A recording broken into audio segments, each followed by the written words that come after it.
आज मैं आप सभी के साथ रेस्टोरेंट स्टाइल रुमाली रोटी की रेसिपी शेयर करने जा रही हूँ जिसे बनाना बहुत ही आसान हो जाएगा। तो देर किस बात की है, शुरू करते हैं। वेलकम बैक टू अंशु का पकवान। तो मैंने यहाँ पे हाफ कप ले लिया है ऑल पर्पस फ्लोर। तो मैंने यहाँ पे हाफ कप मैदा का इस्तेमाल किया है और हाफ कप मैं यहाँ पे गेहूं का आटा का इस्तेमाल करूँगी, होल व्हीट फ्लोर।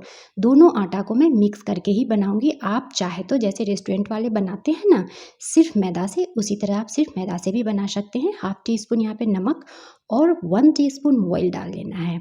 इन सभी चीज़ों को डालने के बाद हमें बिल्कुल अच्छी तरह से हल्के हाथों से मसलते हुए मिक्स कर लेना है। बहुत ही टेस्टी बनेगी, यकीन मानिए। एक बार आप ज़रूर से ज़रूर बनाइएगा। एक बार बना लीजिएगा तो शायद आप बार बार बिल्कुल इसी तरह से बनाइएगा। तो 1 कप हमने यहाँ पे दूध ले लिया है। तो दूध मैंने नॉर्मल रूम टेम्परेचर का लिया है और दूध डाल करके थोड़ा थोड़ा दूध डालना है और इससे हमें डो तैयार कर लेना है। अब आप सोच रहे होंगे कि दूध से ही क्यों? तो दूध डाल करके जब आप डो बनाइएगा और फिर रोटी बनाइएगा ना, तो आपकी रोटी बिल्कुल ही सॉफ्ट बन करके तैयार होगी। आप चाहे तो पानी से भी डो तैयार कर सकते हैं।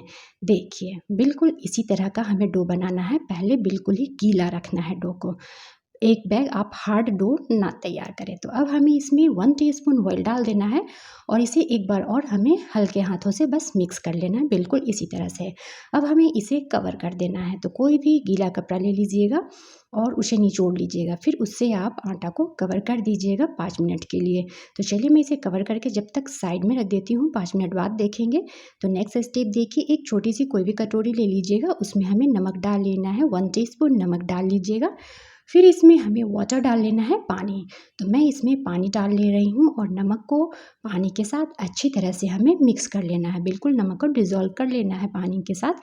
देखिए, बिल्कुल इसी तरह से बनाइएगा, बहुत ही टेस्टी बनेगी। आप इस तरह से जब रुमाली रोटी घर पे ही बनाइएगा ना, तो आप रेस्टोरेंट जाना बिल्कुल ही भूल जाइएगा। तो चलिए 5 मिनट हो चुके हैं, आटा को देख लेते हैं डो हमारा कैसा है। तो चलिए मैं कवर हटा ली हूँ। बिल्कुल इस तरह से एक बार हाथों से हमें इसे मसल लेना है। बिल्कुल इसी तरह से एक बार अच्छी तरह से आप फिर से आटा को मसल लीजिएगा। देखिए, मस्त डो हमारा बिल्कुल ही सॉफ्ट है और बहुत ही अच्छी सी रोटी भी बनेगी। तो चलिए अब इसमें से हमें लोई तोड़ लेनी है।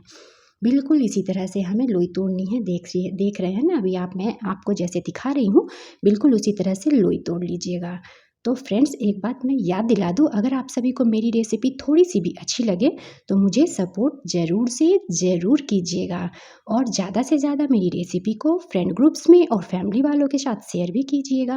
देखिए, लोई को मैंने इस तरह बना लिया और बाकी लोई को मैंने कवर कर दिया। अब सूखा आटा हमें लगा लेना है और इसे मैं सरफेस पे ही बेलूँगी। देखिए, बिल्कुल इस तरह से हमें बेल लेना है, क्योंकि हमें यहाँ पे चकले वगैरह का इस्तेमाल नहीं करना है। रुमाली रोटी बना रहे हैं तो इसे बड़े साइज़ का ही बेलना है। देखिए, बिल्कुल इस तरह से आप कोशिश कीजिएगा कि जितना ज़्यादा बड़ा आप बेल सकते हैं उतना बड़ा इसे बेल लीजिएगा। बिल्कुल ट्रांसपेरेंट बेलना होता है रुमाली रोटी को। मुझसे जितना हो पाएगा मैं उतना कोशिश कर रही हूँ, पर मैं रेस्टोरेंट वाले तो हूँ नहीं, पर उससे भी कई गुना ज़्यादा टेस्टी ये रोटी बन करके तैयार होगी। देखिए, अभी मैं आपको इसकी थिकनेस भी दिखाऊंगी। तो मैं इसे और थोड़ा सा बड़ा बेल लेती हूँ। देखिए, बिल्कुल इसी तरह से जितना बड़ा आप बेल करके रोटी को तैयार कर सकते हैं ना, बिल्कुल उसी तरह से कोशिश कीजिएगा जितना बड़ा और जितना पतला बेल सके। देखिए, बिल्कुल इसी तरह से मैंने रोटी को बेल लिया। अब मैं इसकी थिकनेस आपको दिखाती हूँ। देखिए, अब मैं इसे उठा लेती हूँ, जैसे रेस्टोरेंट वाले करते हैं ना, दोनों हथेलियों पे लेकर और बिल्कुल इस तरह से कैच कैच करते हैं। पर वैसा मुझसे हो तो नहीं पाएगा, पर मैं आपको दिखा रही हूँ। देखिए, कितनी अच्छी तरह से ये ट्रांसपेरेंट है। तो एक बात मैंने बोला फ्रेंड्स कि आप चाहे तो मैदा से भी बनाइएगा। तो चलिए अब मैं गैस को ऑन कर लेती हूँ। इस पे हमें रख देना है एक कढ़ाई। तो भारी तले की कढ़ाई लीजिएगा और इसे हमें रख देना है उल्टा करके, जैसे मैं भी आपको दिखा रही हूँ। बिल्कुल उसी तरह से गैस को ऑन करने के बाद कढ़ाई को आप उल्टा करके रखिएगा। फ्लेम को मीडियम हाई कीजिएगा और कढ़ाई को अच्छे से, बिल्कुल अच्छी तरह से इसे गर्म होने देना है। जब कढ़ाई हमारा बिल्कुल अच्छी तरह से गर्म हो जाएगा, तब हमें यहाँ पे नमक वाला पानी डालना है। जो अभी हमने नमक को पानी के साथ मिक्स किया था ना, वही पानी इस पे हमें डाल देना है कढ़ाई पे। 2 से 3 चम्मच अच्छी तरह से कढ़ाई पे डालकर फैला लीजिएगा। इससे जो हम रोटी इसके ऊपर डालेंगे तो ये चिपकेगी नहीं कढ़ाई से। और फ्लेम को आप यहाँ पे मीडियम कर लीजिएगा। और देखिए, बिल्कुल इस तरह से डॉट्स वॉट्स से आपको दिख रहे होंगे ना, इस तरह से करना है और दोनों साइड से हमें इसे पलटते हुए सेक लेना है। बिल्कुल इस तरह से सेकिएगा और कोई भी कपड़ा ले लीजिएगा, उससे हमें प्रेस देते हुए रोटी को उलटते पलटते हुए अच्छे से सेकना है और ध्यान से सेकिएगा कि कहीं कढ़ाई आपकी पलट ना जाए, क्योंकि हम लोगों को तो एक्सपीरियंस होती नहीं है रेस्टोरेंट वाली। पर इस तरह से जब एक बार आप बनाइएगा ना तो बहुत ही मज़ा आएगा। एक बार आप बनाइएगा, यकीन मानिए, तो आप सभी को बार-बार ऐसा लगेगा कि रेस्टोरेंट तो बिल्कुल ही जाना छोड़ ही दीजिएगा। आपको लगेगा कि रेस्टोरेंट से लाकर क्या ही खाना, इससे अच्छा तो घर में ही खा लेते हैं। देखिए रोटी हमारी सिक गई। दूसरी भी मैं आपको एक बार दिखा देती हूँ। फिर से मैंने यहाँ पे नमक का पानी डाल लिया है और ऊपर से हमें ये रोटी को डाल लेना है। बिल्कुल इसी तरह से रोटी को डालिएगा और उलटते पलटते हुए इसे भी हमें कोई भी कपड़े से प्रेस देते हुए सेक करके तैयार कर लेना है। देखिए ये भी रोटी हमारी सिक कर तैयार हो चुकी है। अब मैंने यहाँ पे रोटी में घी चुपड़ लिया है। बिल्कुल इस तरह से घी लगाइएगा, बहुत ही टेस्टी लगती है। आप इसे चाहे तो पनीर की सब्जी के साथ एंजॉय कीजिए, छोले के साथ एंजॉय कीजिए, या जिस भी चीज़ के साथ आप बनाकर खाना चाहते हैं खाइएगा।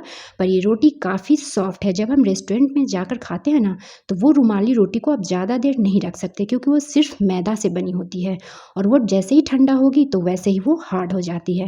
पर इस तरह से आप गेहूं का आटा और यहाँ पे मैदा मिक्स करके बनाइएगा तो बहुत ही टेस्टी आपकी रुमाली रोटी बनेगी और ये थोड़ी देर तक भी सॉफ्ट रहेगी, क्योंकि बहुत ही टेस्टी बनती है। क्योंकि मैंने इस डो को तैयार किया है दूध से। तो कैसी लगी आप सभी को मेरी रेसिपी, कमेंट करके मुझे ज़रूर बताइएगा और ज़्यादा से ज़्यादा शेयर भी कीजिएगा। बेल आइकन को प्रेस करना बिल्कुल नहीं भूलिएगा। बेल आइकन को प्रेस करने के बाद ऑल बटन पे ज़रूर क्लिक कीजिएगा, ताकि मेरी हर आसान और टेस्टी रेसिपी की नोटिफिकेशन आप सभी के पास सबसे पहले जाए। Bye bye.